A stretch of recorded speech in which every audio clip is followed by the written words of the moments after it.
Hello, I'm Jenny Fern and welcome to my library. I'm a chaotic neutral mechanical engineer who's really into permaculture and wants to talk about books.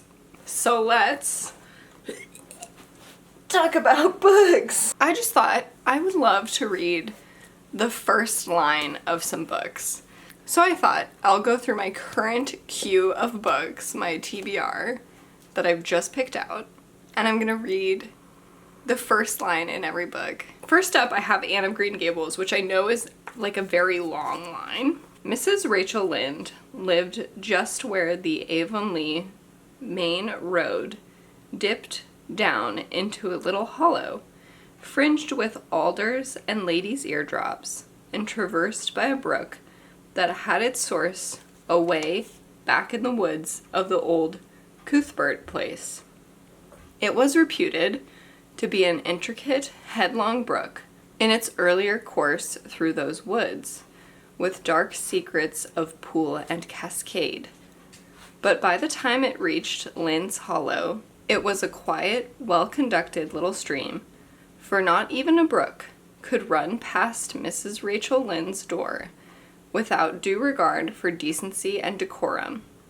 It probably was conscious that Miss Rachel was sitting at her window, keeping a sharp eye on everything that passed, from brooks and children up, and that if she noticed anything odd or out of place, she would never rest until she had ferreted out the whys and wherefores thereof.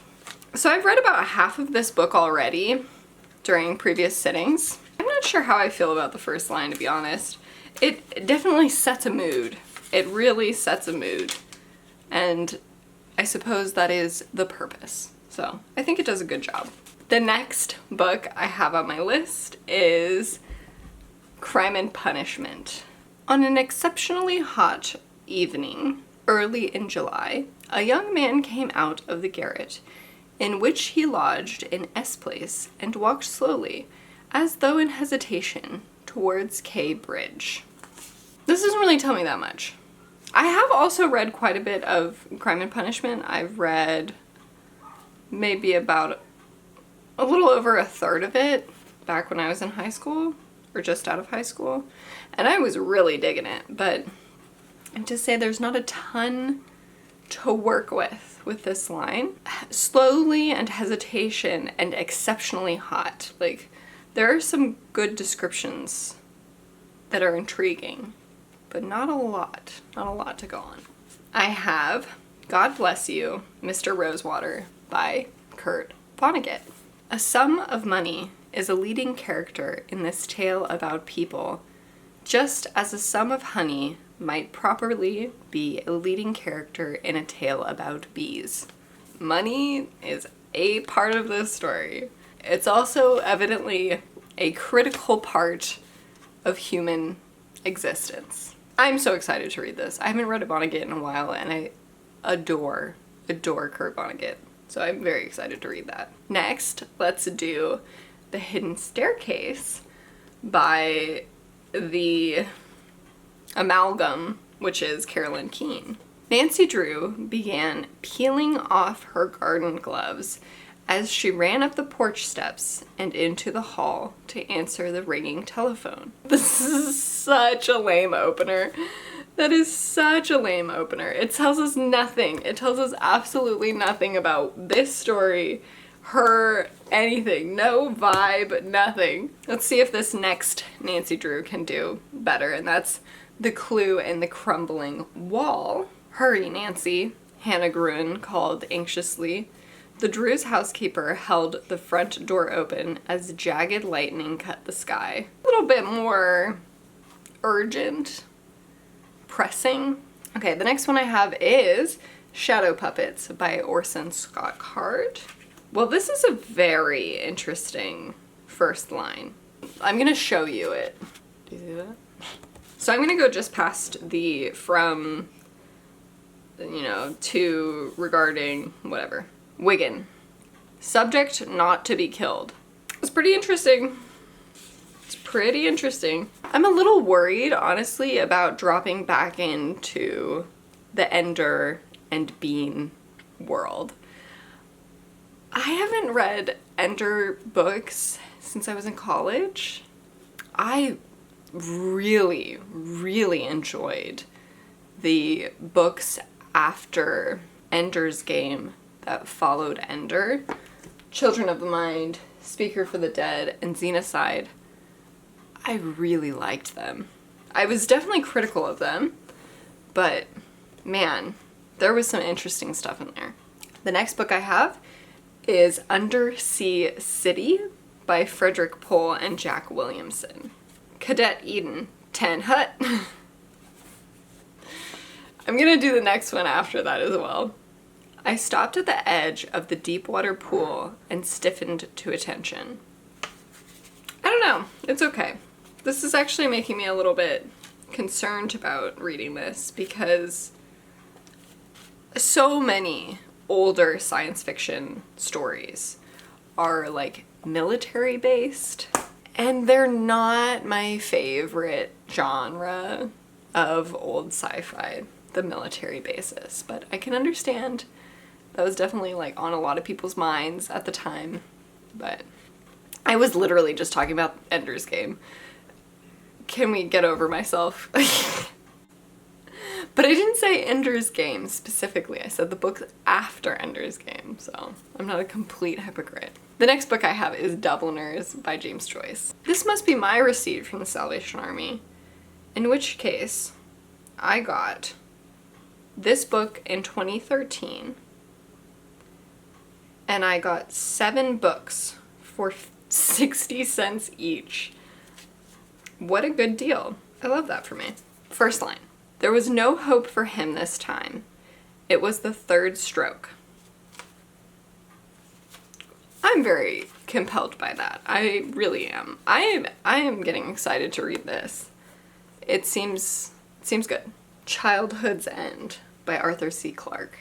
The volcano that had reared Taratua up from the Pacific depths had been sleeping now for 500,000 years.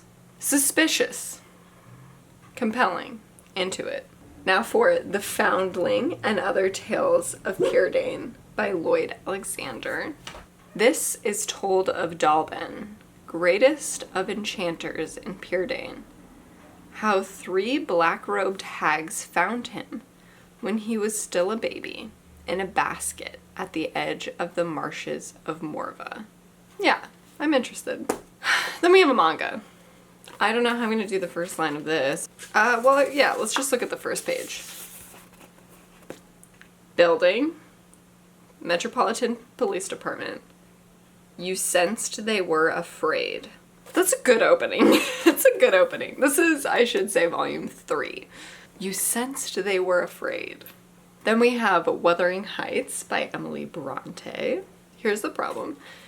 And I had thought that I would have to read the first few pages on a public domain accessible channel.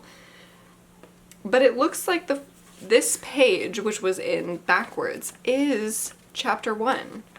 So let's read the first line of chapter 1. 1801. I have just returned from a visit to my landlord, the solitary neighbor that I shall be troubled with. I like it. I like it. Super Sad True Love Story by Gary Steingart. June 1st. Rome, New York. Dearest Diary, today I've made a major decision. I am never going to die. I don't know.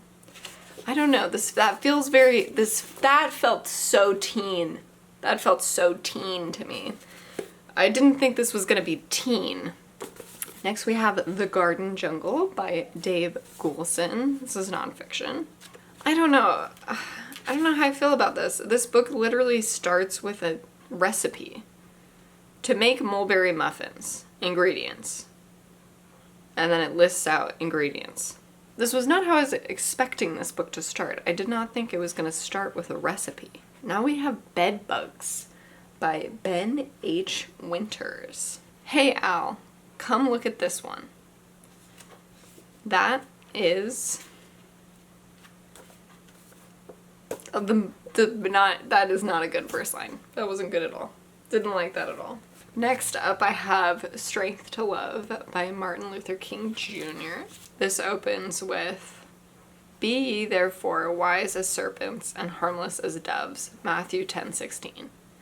A French philosopher said, "No man is strong unless he bears within his character antithesis strongly marked."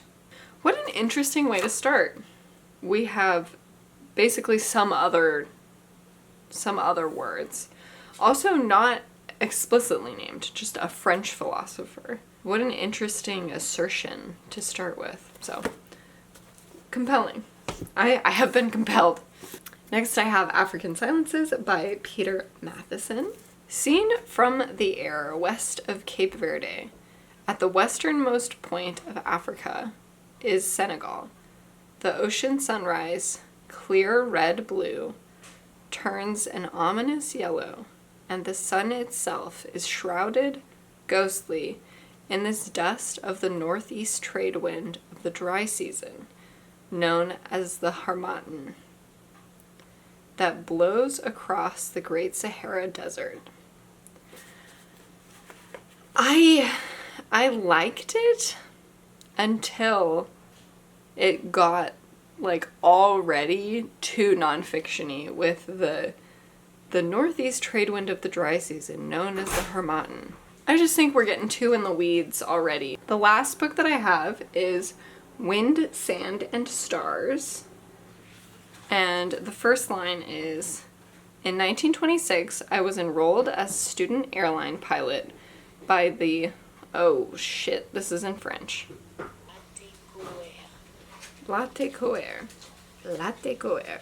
In 1926, I was enrolled as student airline pilot by the Latte Coeur Company, the predecessors of Aéropostale, now Air France, in the operation of the line between Toulouse in southwestern France and Dakar in French West Africa. Just very factual.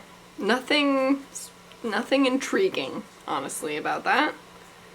But it does set the scene, I suppose. So those are all of the first lines of the books that I have in my TBR. The one book that I have not addressed is the book that I'm currently reading, and that is The Escape, a Voyager Star Trek novel. And I'm really enjoying myself with that. But that is all.